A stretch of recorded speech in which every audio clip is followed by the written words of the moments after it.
colleagues and those in the country, Mr. Speaker, as we seek to build on what we have started. Thank you very much.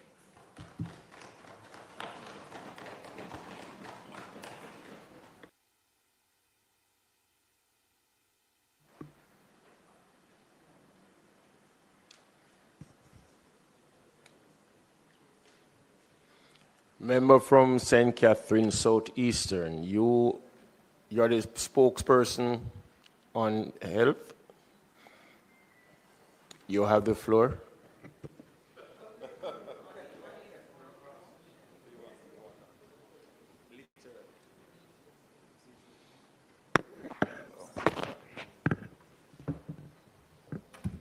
Thank you, Mr. Speaker. I address this noble House today in response to the Honourable Minister's statement, not to critique or engage in rebuttal, but to recognize, first of all, the hard work of the team at the Ministry of Health and the regional health authorities during this once-in-700-year event, and to augment the call for unity, empathy, and commitment to the amelioration of the conditions of our brothers and sisters most impacted by Hurricane Melissa.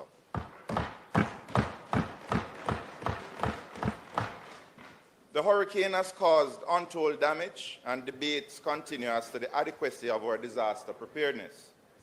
History has taught us that plague follows natural disasters.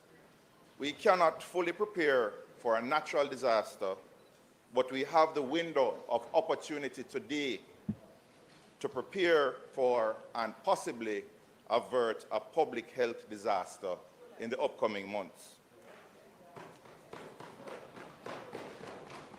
Dysentery, dengue, pneumonia, leptospirosis, and typhoid are already here in Jamaica. Malaria, yellow fever, and cholera are possible where people are living under tarpaulins, drinking river water, and practicing open defecation. In the midst of our cleanup and rebuilding efforts, be mindful that every action has a collateral benefit of preventing further loss of lives. We have a once-in-a-lifetime opportunity to fix not just health care, but the social determinants of health. But to do so, we must do it as one people, together. Everyone must help. Everyone must be allowed to help. And hegemony over decisions, donations, and deeds has no place in Jamaica today.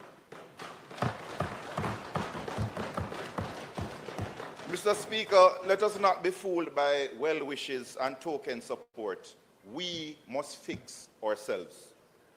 Our former colonial masters have sent us just over £2 million, or 0.01% of aid to Ukraine, a region to which it has zero historical ties, save for the Crimean War.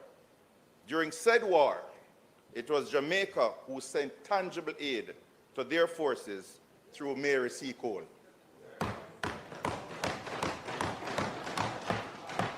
Whereas we appreciate every ounce of aid, especially from the thousands sending their widow's mite, but the aid from those who can afford to solve our problems is simply not enough to ward off an impending disaster.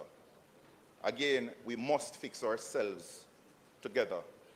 We will be required to go above and beyond the call of duty to build back better than before, to build back stronger.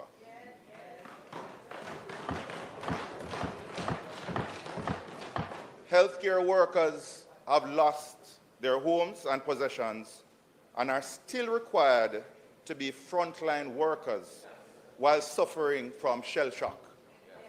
They must be prioritized for any relief and reconstruction.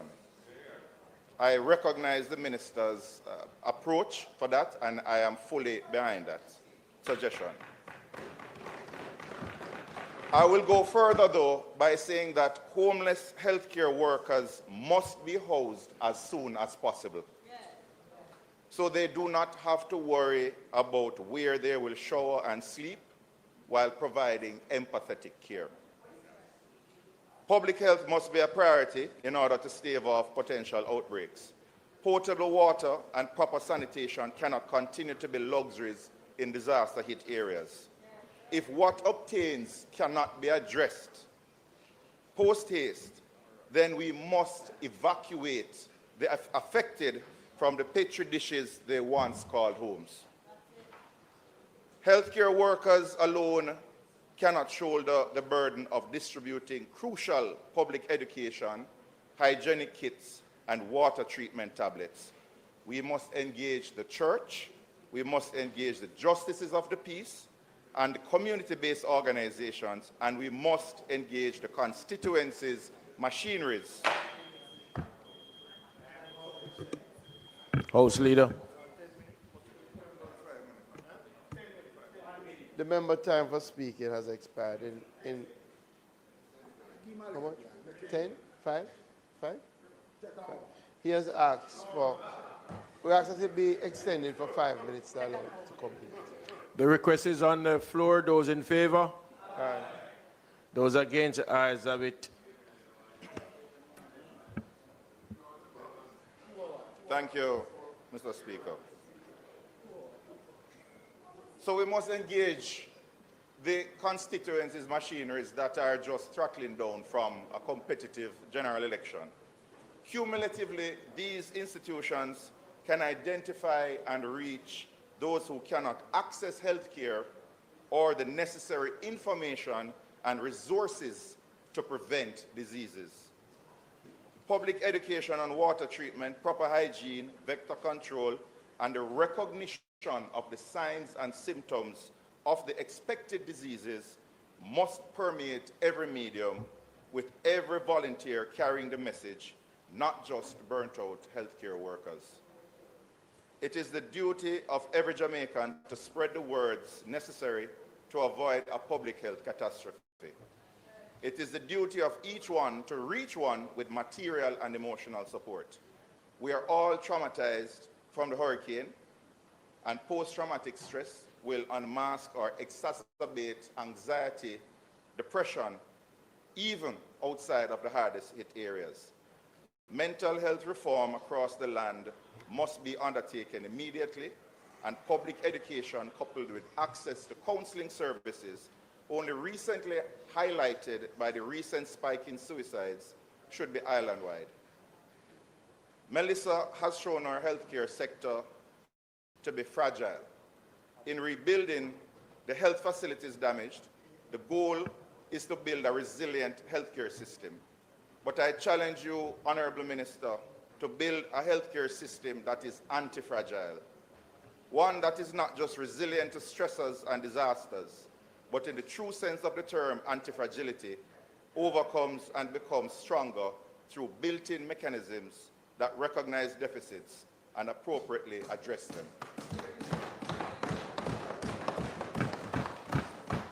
I challenge the executive to not do this alone. Embrace the overtures for help from all segments of society in getting boots on the ground. The spirit of voluntarism is high in Jamaica. Harness the power of our own local Good Samaritans to reach those who you do not have the capacity to reach. The danger of not having all hands on deck is that those whose status cannot afford them a life raft will be the first to perish if the ship should sink. Thank you, Mr. Speaker.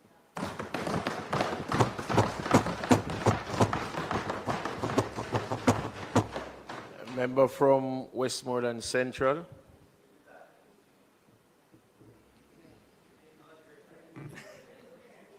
Be reminded, you are to ask a question. That's a three-part question. Thank you, Mr. Speaker.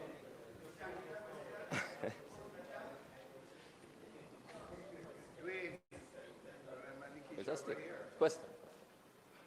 Thank you, Mr. Speaker. Firstly, I just want to say to the Minister, on behalf of the constituents of Central Westmoreland, just firstly, along with donors and the Minister, it is very important to say that we are appreciative of the fact that the next field hospital will be set up in the Savlamar area. Because we all understand how devastating it was in those particular areas. My first question will be related to the phases you mentioned.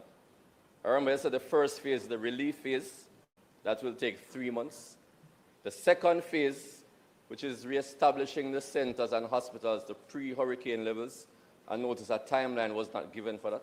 So I'm going to ask you, what is the timeline to reestablish the health facilities to pre-hurricane levels? And I ask that because, especially with health centers in central Westmoreland like Petersfield, Williamsfield, and Cornwall Mountain that were seriously devastated by Hurricane Melissa, we'd want to know how quickly those centers will be re-established.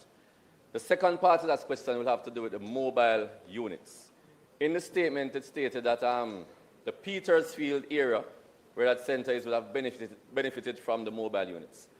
We want to know when the mobile units will go into Williamsfield and into the Cornwall Mountain areas, because those areas are more remote, further away from SAV, so those persons will have a larger need to have the mobile units coming into those particular areas. Gully Banks is right beside the hospital. The final question has to do with the health workers. And I noticed it stated many things read the health workers, the support that will be given to them. But when I was at the SAV hospital recently, they stated that over 75% of the staff suffered significant damage. So yes, we are appreciative of the announcement made, re-support. But what they really want to know, because I heard you also state that in the wider programs, you're trying to see how they will benefit.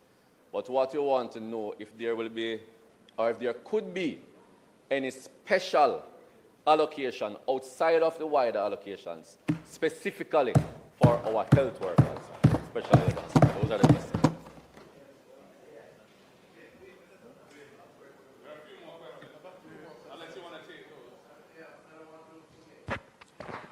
Minister, are you going to take them one by one or 2 by 2?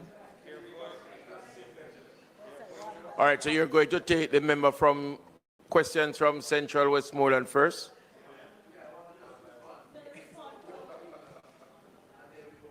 All right, go ahead.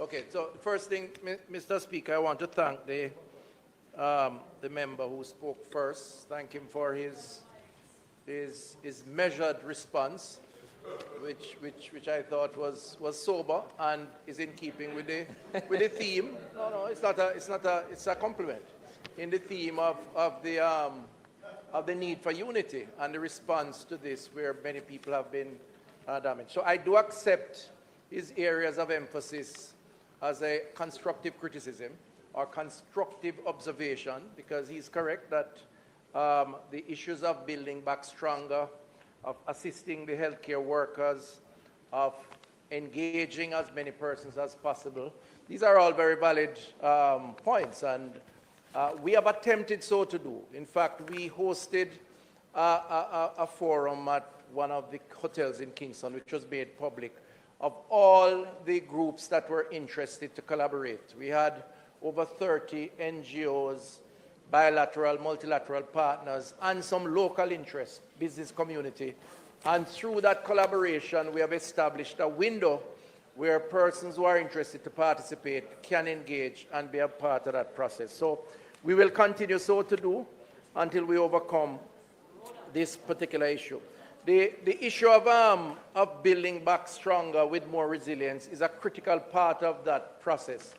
And I want to dovetail that with a question about the second phase and timing from the member from Central Westmoreland. Part of the reason why you can't really give a definitive time for the phase 2, because phase 2 will be determined to some extent by what happens in phase 1. So the detailed assessment of the impact of the storm on the infrastructure will determine how long it will take for you to build out that infrastructure.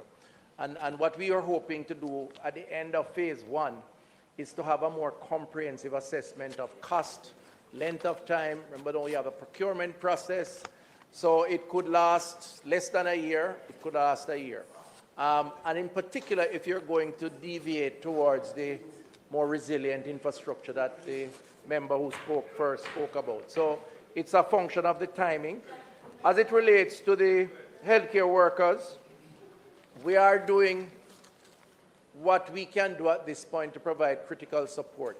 It may not be enough or what is desired in an absolute way, but it is what can be done now while we try to assess what the damage is. The specific request for something special for healthcare workers is a request I'm sure you'll get by the police officers, the teachers, and all others who have been impacted.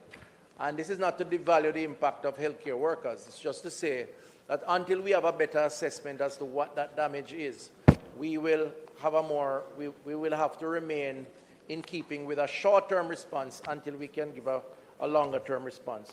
And in terms of the mobile clinic member, I would recommend, and I'll put you in touch with the parish health officer, because the response on the ground is a function of the parish health officer.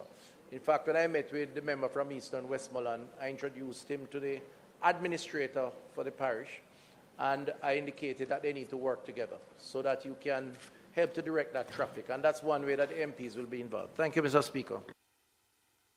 Members, Section